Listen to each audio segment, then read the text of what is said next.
DENPASAR, Indonesia Reuters Indonesia closed the airport on the tourist island of Bali on Monday and ordered 100,000 residents living near a grumbling volcano spewing columns of ash to evacuate immediately, warning that the first major eruption in 54 years could be imminent. The airport was closed for 24 hours from Monday morning, disrupting 445 flights and some 59,000 passengers.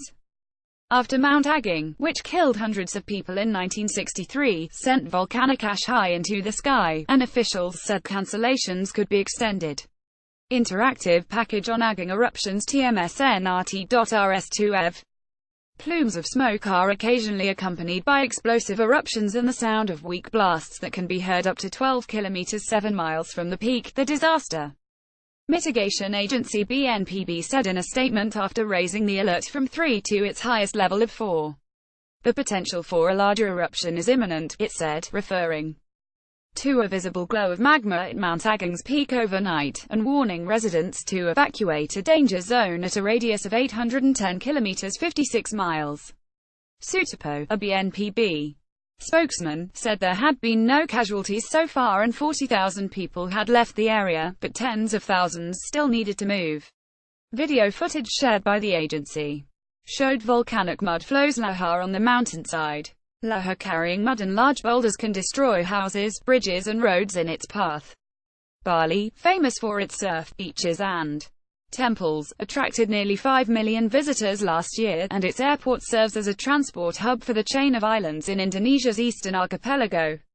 But tourism has slumped in parts of Bali since September when Agung's volcanic tremors began to increase and the alert level was raised to maximum before being lowered in October when seismic activity calmed. "I'm really worried. Maybe I'll go somewhere south that I think will be safe to avoid being trapped by the ashfall," said Maria Becker, a German tourist staying in Amt, around 15 km 9 miles from the volcano.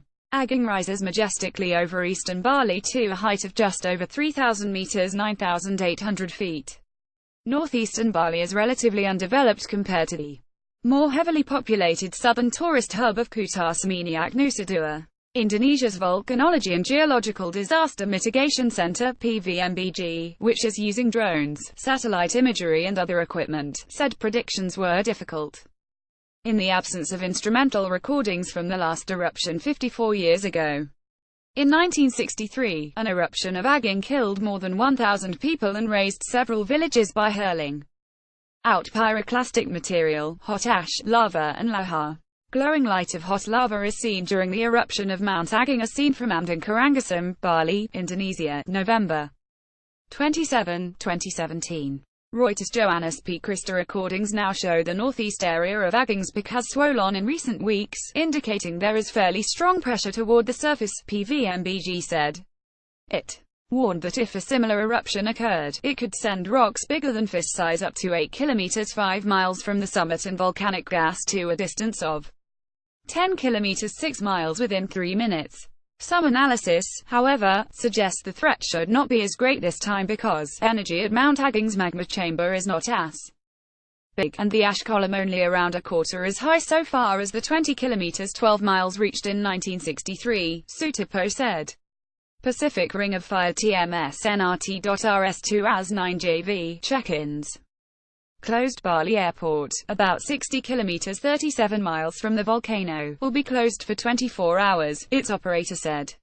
10 alternative airports have been prepared for airlines to divert inbound flights, including in neighboring provinces. Virgin Australia Holdings Limited (VAH) said it was cancelling flights on Tuesday, while Jetstar was offering to exchange Bali-bound tickets for other destinations. Television footage showed hundreds of holidaymakers camped inside the airport terminal, some sleeping on their bags, others using mobile telephones. "We have been here in Bali for 3 days. We are about to leave today, but just found out our flights have been cancelled.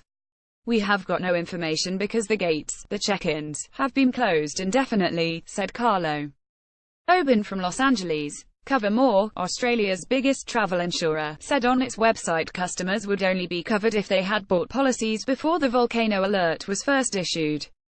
On September 18, Indonesia's Hotel and Restaurant Association said stranded tourists at member hotels would get one night's free stay.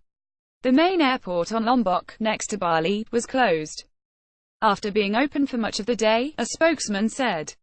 Airlines avoid flying when volcanic ash is present because it can damage engines and can clog fuel and cooling systems and hamper visibility. Additional reporting by Reuters. Bali Stringer and Denpasar. Angie Teo, Franciscan Angoyang, Bernadette Christina Month in Jakarta and Jamie Fried in Singapore. Writing by Ed Davies and Fergus Jensen. Editing by Michael Perry and Nick McPhee.